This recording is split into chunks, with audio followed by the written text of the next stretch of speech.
tęsime vizitų ciklą iš Kamelijos vaistinės. Šįsyk teirausimės, kaip galime padėti savo akims, užsukę į vaistinę.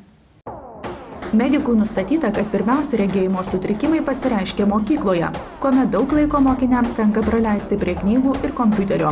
Laimei tuomet bent jau vyksta reguliarūs regėjimo patikrinimai mokyklos medicinos kabinete. Tačiau vėliau, kai jau tenka patiems pasirūpinti reguliaria akių patikrą, tuomet dažnas į tai moja ranka. Ir dėja, bet nesusimąsto, kad paprasčiausias akių patikrinimas leidžia ne tik pastebėti blogėjantį žmogaus regėjimą, bet ir kartais diagnozuoti tokias ligas kaip smegenų auglys. Labadiena. Labadiena. Kuo galėčiau padėti? Norėčiau su jumis pasitarti. Gal galėtumėt ką nors rekomenduoti akims? O kas atsitiko? Na, tiesiog daug laiko praleidžiu prie kompiuterio ir jaučiu nuovargį akių ir pradeda skaudėti. Pagrindiniai akių nuovargio simptomai yra sulėtėjęs regos fokusavimas nuo artimų objektų į tolimus ir atvirkščiai. Taip pat žmogus gali jausti smėlio pojūtį akise, netgi jaučiamas galvos skausmas. Na, aš jaučiu ne tik jūsų išvardintus simptomus.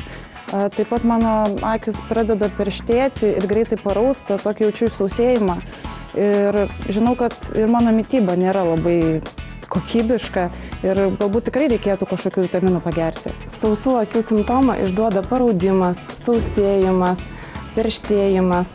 Jums atrodo, lyg jūsų akise svetimkūnis yra.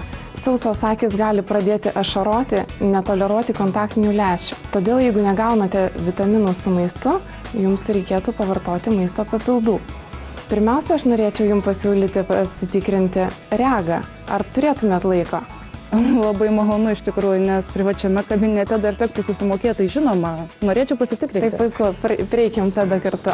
Šiandien turbūt būtų sunku rasti kompiuteriu dirbantį žmogų, kuris nesiskųstų nuolatiniu ar pasikartojančiu akių nuovargiu, skausmu, paraudimu, sausumo pojūčiu, mirgėjimu, ryškumo sumažėjimu. Šie simptomai gali atsirasti net ir po poros valandų įtempto darbo kompiuteriu. Jūsų regėjimas puikus. Tiesiog reikia daugiau akeliam poilsio, panaudoti keletą maisto papildų, tiesiog daryti pertraukas, sėdint prie kompiuterio, valandą pabuvus, 15 minučių turit pailsėti, pasižiūrėti, kas yra toli, pasižiūrėti, kas yra arti. Tuo metu jūsų akis bus sveikos ir jausitės visada puikiai. Na, malonu girdėti iš tikrųjų, o nuo kompiuterio tai yra tikrai paskutiniu metu retai pakeliu akis. Regėjimą reikėtų tikrintis kas 2 metus. Šiuo metu visi žmonės dauguma praleidžia laiko prie kompiuterių, prie televizorių. To mes negalime išvengti, nes tai yra mūsų darbas, pagrindinė mūsų darbovietė. Būtinai reikėtų tai pamiršti bent 15 minučių, praliekus 1 valandai darbo laiko. Jei tai neišeina padaryti, būtinai per pertrauką pasivaikščiokime lauke, pasižiūrėkime į nutolusius medžius mūsų kely. Dabar visose Kamelija vaistinėse kiekvienas gali savarankiškai ar su vaistininko pagalba pasitikrinti regėjimo aštrumą. Tai paprasta ir greita priemonė įvertinti, ar gerai matote į tolį.